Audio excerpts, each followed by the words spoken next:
இப்போ பார்த்திங்கன்னா மாவை சப்பாத்தி பதத்துக்கு பிசைஞ்சு வச்சாச்சு. நம்ம என்ன பண்ணணும்னா இப்படி முதலையே நம்ம இந்த ஷேப்பில் கிழிச்சு வச்சுருக்கோம் இல்லையா, இதில் மிடில் மாவை இப்படி நீளமாக உருக்கிட்டு இதை மிடில் வச்சு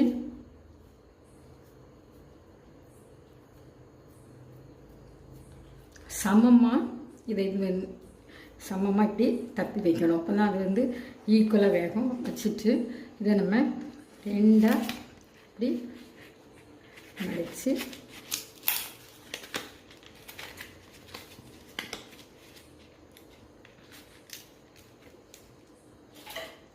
நம்ம ஏற்கனவே வேஸ்ட்டான இதை இப்படி கிழிச்சு எடுத்து வச்சுக்கணும். இதை வச்சு நம்ம இப்படி கெட்டி